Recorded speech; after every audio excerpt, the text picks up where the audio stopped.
Chapter 4. Well, 3 or 4 months run along, and it was well into the winter now. I'd been to school most all the time, and could spell and read and write just a little, and could say the multiplication table up to 6 times 7 is 35. And I don't reckon I could ever get any further than that if I was to live forever. I don't take no stock in mathematics anyway. At first I hated the school, but by and by I got so I could stand it. Whenever I got uncommon tired, I played hooky, and the hiding I got next day done me good and cheered me up. So the longer I went to school, the easier it got to be. I was getting sort of used to the widow's ways, too, and they weren't so raspy on me. Living in a house and sleeping in a bed pulled on me pretty tight, mostly, but before the cold weather I used to slide out and sleep in the woods sometimes, and so that was a rest for me. I liked the old ways best, but I was getting so I liked the new ways, too, a little bit. The widow said I was coming along, slow but sure, and doing very satisfactory. She said she weren't ashamed of me. One morning I happened to turn over the salt cellar at breakfast. I reached for some of it as quick as I could to throw over my left shoulder and keep off the bad luck, but Miss Watson was in ahead of me and crossed me off. She says, "Take your hands away, Huckleberry. What a mess you are always making." The widow put in a good word for me, but that weren't going to keep off the bad luck. I knowed that well enough.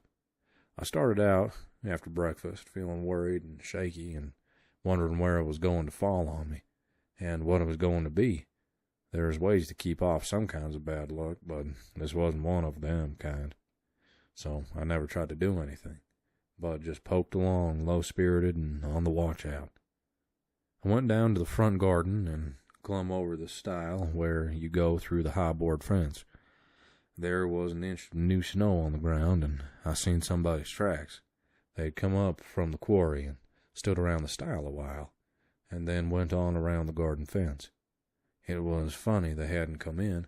After standing around so, I couldn't make it out. It was very curious somehow. I was going to follow around, but I stooped down to look at the tracks first. I didn't notice anything at first, but next I did. There was a cross in the left boot heel, made with big nails to keep off the devil. I was up in a second, shinning down the hill. I looked over my shoulder every now and then, but I didn't see nobody. I was at Judge Thatcher's as quick as I could get there. He said, "Why, boy, you are all out of breath. Did you come for your interest?" "No, sir," I says. "Is there some for me?" "Oh, yes, a half-yearly is in last night. Over $150. Quite a fortune for you. You had better let me invest it along with your 6,000, because if you take it, you'll spend it." "No, sir," I says. "I don't want to spend it. I don't want it at all. Not the 6,000 neither. I want you to take it. I want to give it to you, the 6,000 and all." He looked surprised. He couldn't seem to make it out. He says, "Why, what can you mean, my boy?" I says, "Don't you ask me no questions about it. Please, you'll take it, won't you?" He says, "Well, I'm puzzled. Is something the matter?" "Please take it," I says. "And don't ask me nothing. Then I won't have to tell no lies." He studied a while, and then he says, "Oh, ho, I think I see. You want to sell all your property to me, not give it. That's the correct idea." Then he wrote something on a paper and read it over and says, "There, you see it says for a consideration. That means I have bought it of you and paid you for it. Here's $1 for you. Now you sign it." So I signed it and left. Miss Watson's nigger Jim had a hairball as big as your fist, which had been took out of the fourth stomach of an ox, and he used to do magic with it. He said there was a spirit inside of it, and it knowed everything. So I went to him that night and told him Pap was here again, for I found his tracks in the snow. What I wanted to know was what he was going to do, and was he going to stay. Jim got out his hairball and said something over it, and then he held it up and dropped it on the floor. It fell pretty solid, and only rolled about an inch. Jim tried it again, and then another time, and it acted just the same. Jim got down on his knees and put his ear against it and listened, but it weren't no use. He said it wouldn't talk. He said sometimes it wouldn't talk without money. I told him I had an old, slick counterfeit quarter that wasn't no good because the brass showed through the silver a little. And it wouldn't pass nohow, even if the brass didn't show, because it was so slick it felt greasy, and so that would tell on it every time. I reckoned I wouldn't say nothing about the dollar I got from the judge. I said it was pretty bad money, but maybe the hairball would take it, 'cause maybe it wouldn't know the difference.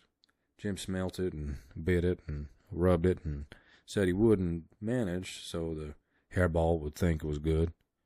He said he would split open a raw Irish potato and stick the quarter in between and keep it there all night. And next morning you couldn't see no brass, and it wouldn't feel greasy anymore. And so anybody in town would take it in a minute, let alone a hairball. Well, I knowed a potato would do that before, but I had forgot it. Jim put the quarter under the hairball and got down and listened again. This time he said the hairball was all right.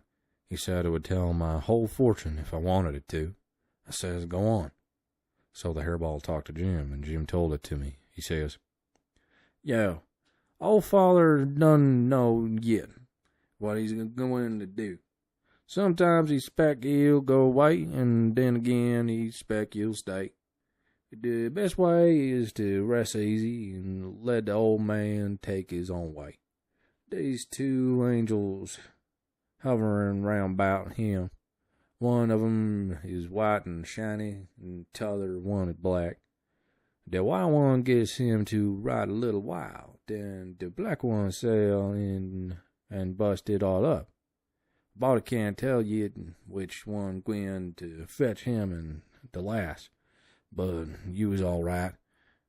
You gwine to have considerable trouble in your life and considerable joy. Sometimes you going to get hurt, and sometimes you're going to get sick, but every time you going to get well again.